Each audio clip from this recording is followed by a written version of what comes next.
Okay, so we are live once again. It is 5:02 on April the 5th. It's a Friday, which means I'm going to do one more show tomorrow, and then Sunday I will take off from YouTube, and then probably do something else on Monday.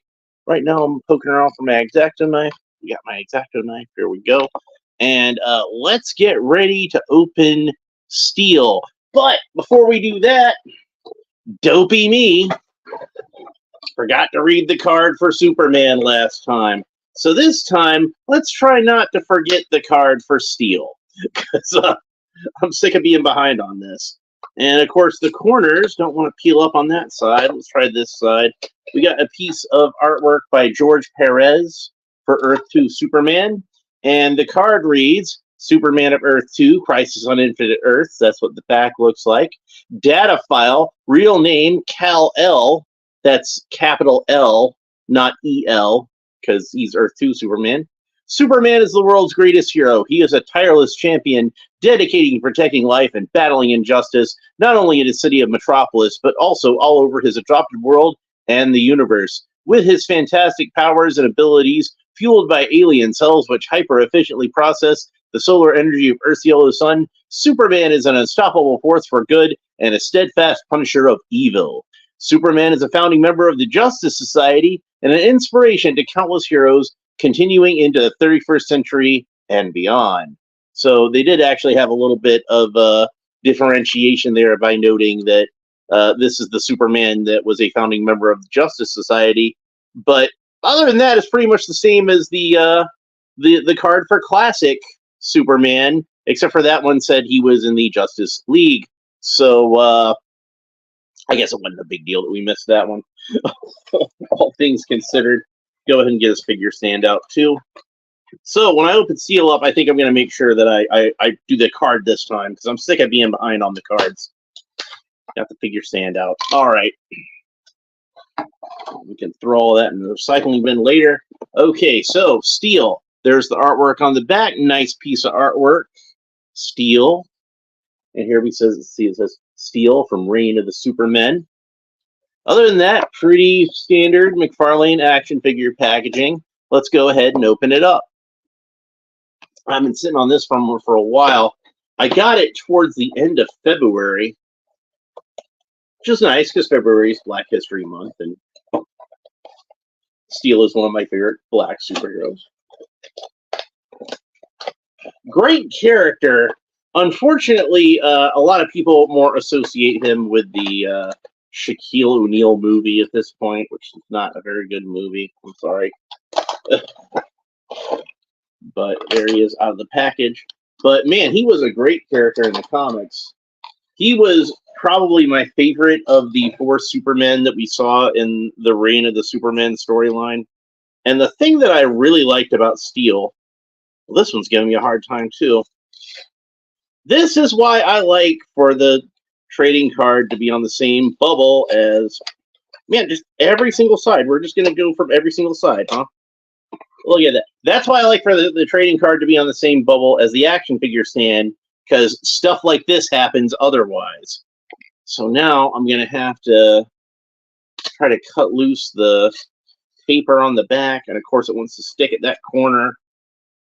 Ugh, frustrating. Very frustrating.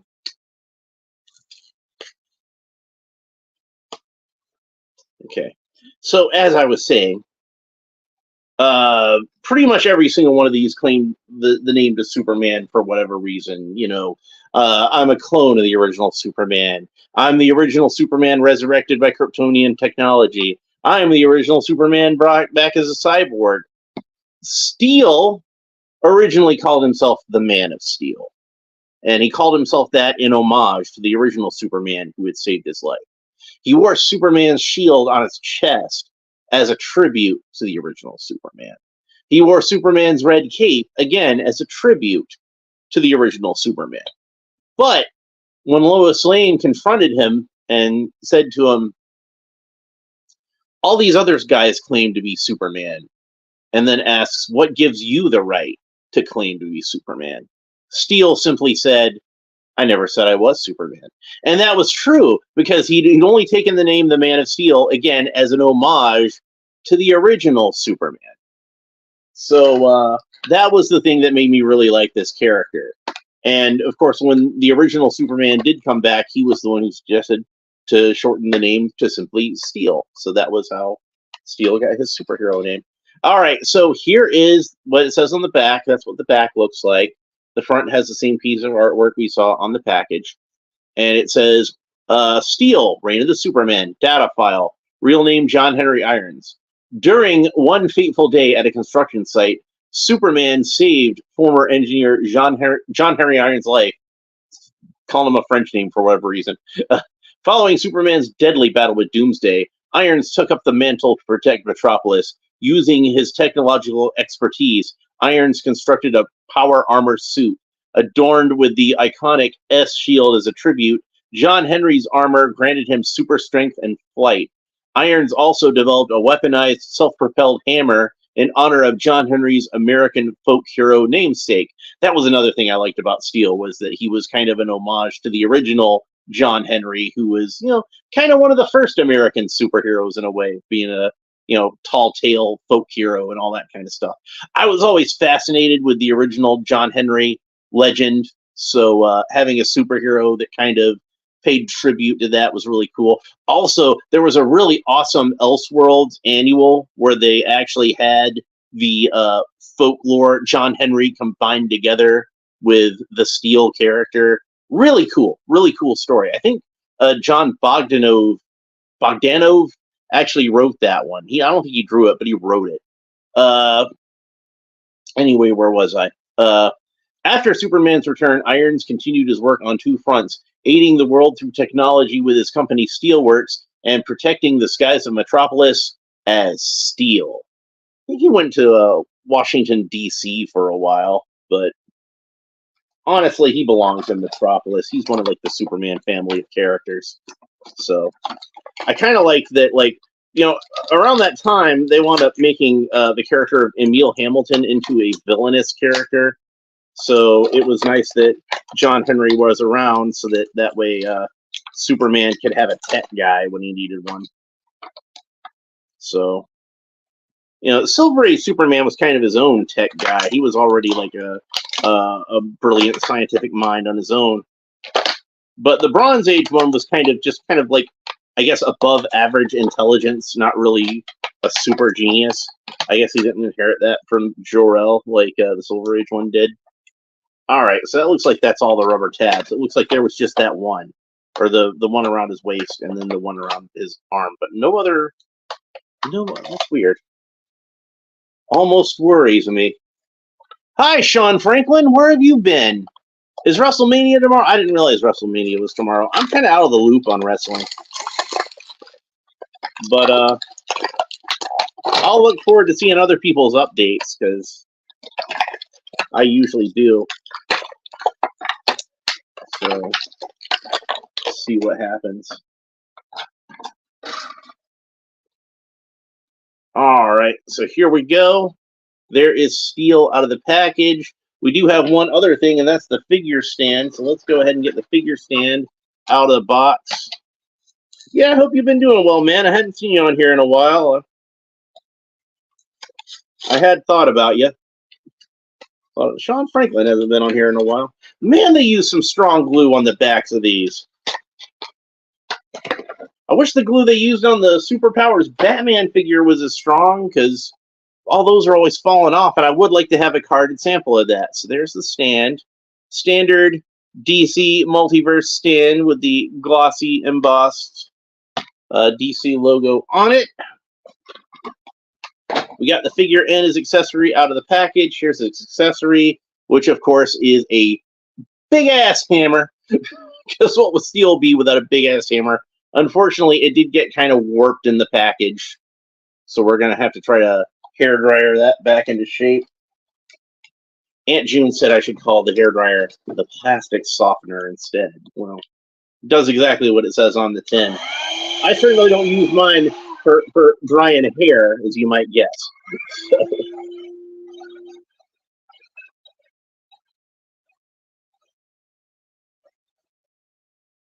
There we go. A lot of the times, these Mcfarlane accessories can be a little on the flooby side, but this one was just warped right out of the package. Hopefully, that'll get it back in shape, at least somewhat. Meh, could have been better. I think they probably could have made this hammer a bit more. The handle on it at least a little more substantial. Anyway, a bit thicker. I think Tim Drake's bow staff is thicker than that even. So, okay, let's have a look at the figure itself. And here he is. Nice sculpt, a lot of detail. Some good paint apps on here, bringing out some of the details. Some of the paint apps are kind of odd. Like there's kind of like this random blue splotches all over them, which I suspect is supposed to represent like light glinting off of his armor. But it looks kind of like he just kind of drizzled some blue paint on there. So he does not have an S on the back of his cape, which is typical for Mcfarlane. Since this is supposed to be a Reign of the Superman version of Steel, he should actually have an S on the back of his cape. And also, his S should be the more traditional Superman logo. This is the one that he had later, which that's the one that's packaged on the, or pictured on the package, I should say. Packaged on the picture. I don't know. And then he's got the this big gauntlet over here that fires rivets. So that's pretty cool. I like that. And the head sculpt's great. Looks a lot like John Bogdanov's artwork. Very cool. All right, so let's go ahead and talk about the articulation. Steel can look up about that far. He can look down about that far. Great range of motion for looking down. Kind of tilts his head quizzically to the side. Really good articulation on this head. I'm pretty impressed with it. You can move it. Rotates all the way around. You can move it any which way. Pretty cool. Arms rotate all the way around at the shoulder, but of course the shoulder armor does kind of get in the way of that a little bit, but they do rotate all the way around. He does have a bicep swivel, so the bicep rotates all the way around. He does have double jointed elbows, but of course that big gauntlet kind of gets in the way of that over there. If we do his other elbow, we'll see that that has a much better range of motion. And then he's got the cool Mcfarlane wrist joints with the ball joints. You can move those around any which way you want to. He's got the cool Mcfarlane torso articulation, so you can move that around any which way you want to. Though it does seem a little stiff compared to some, at least on my sample. He can kick his leg up, his very stiff leg, only about that far. Wow.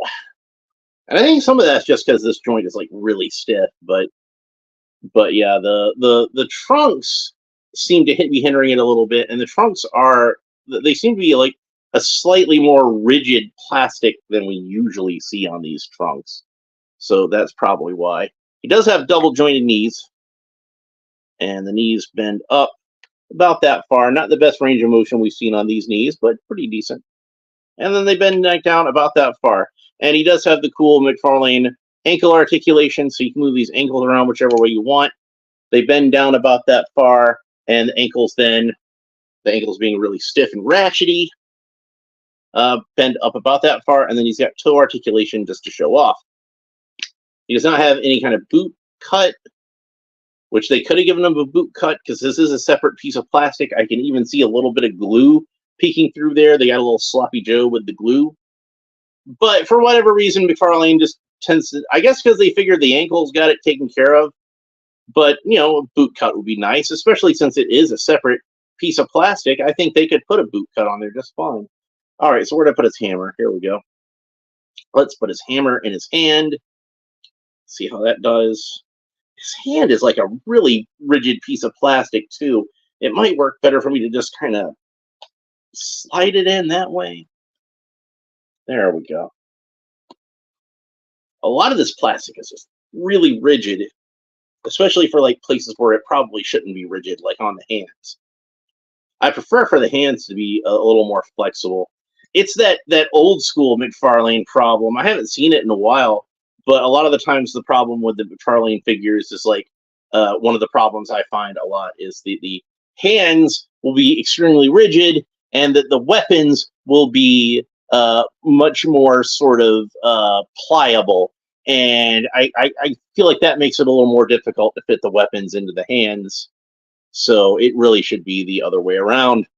Really, his hammer should have been much more rigid. That's what she said. And the hands should have been a little more pliable. I think that would have worked a lot better. But there he is. You can still get him into a good two-handed grip with the hammer. You notice that this hand is like an open hand, but it's still enough that I can get him to look like he's gripping it with two hands. So that's pretty cool. So obviously, with this being a character, like I said, that's a member of the Superman family, you want to display him with Superman. By the way, he does not come with a flight stand. I have a flight stand over here, but he doesn't actually come with one. He just came with the regular stand that we saw, unfortunately. But let's go ahead and compare him with some other Superman figures and see what he looks like next to those. Now, I do feel like Steel is a little bit on the short side because he's supposed to be like a massively tall dude, like close to 7 feet. But this guy seems to be like about the average height of a DC Multiverse figure. In fact, let's hold him next to George Clooney Batman, since I have him handy. And you can see that he's a little bit taller than George Clooney Batman. It actually looks a lot taller on the camera.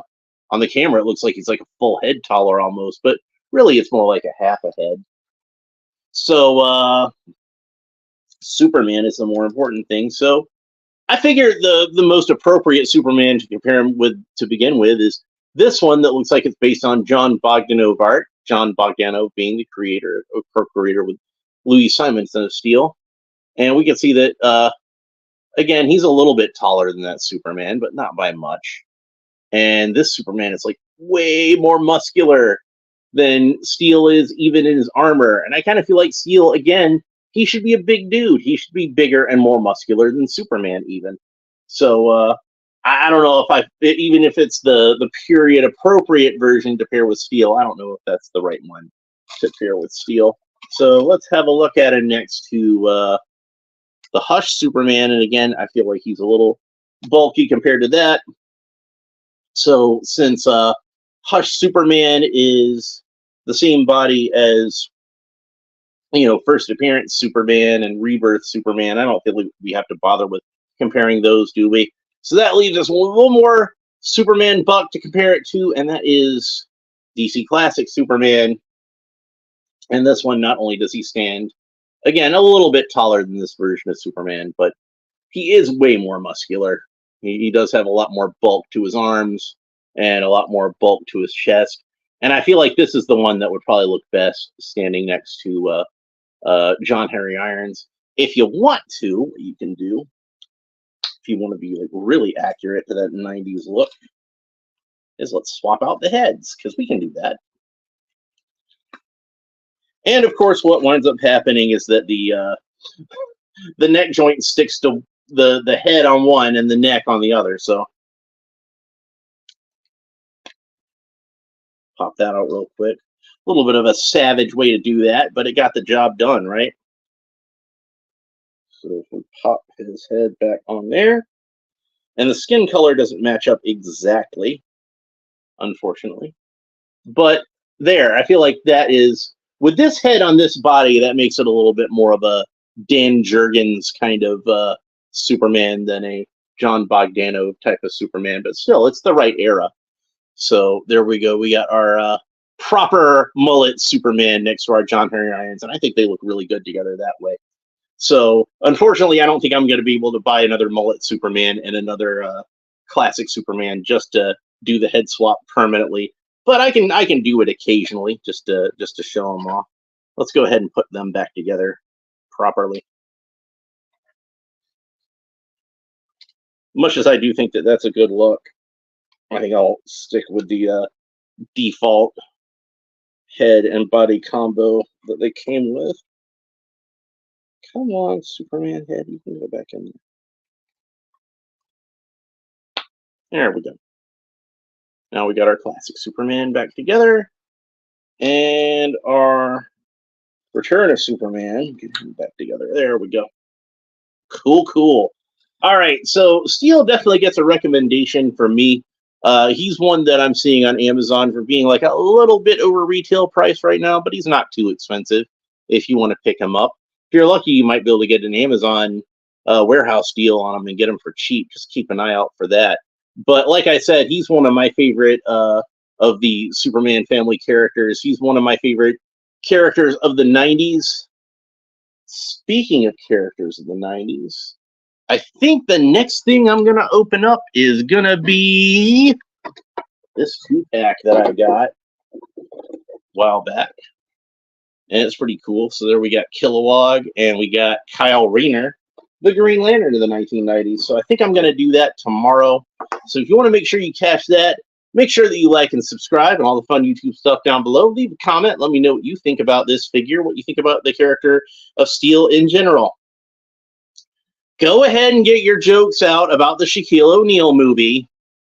Let's get that out of the way. Get it out of your system. I know you want to make jokes about the Shaquille O'Neal movie. Phil, looking directly at you. But yeah, he's a good character. He deserves better than that. They did a good job with him in live action on the Superman and Lois television series. I will say that. So I liked him a lot on that. I kind of felt like the Jimmy Olsen character on the Supergirl television series actually should have been Steel. That guy would have been a perfect casting for Steel. And in fact, their version of Jimmy Olsen on that winds up being a guy who dons a suit of armor to fight crime. So I'm like, they just made Jimmy Olsen into Steel. They should have just had him be Steel in the first place. Anyway, that's pretty much it for this episode. We will talk to you next time. Bye.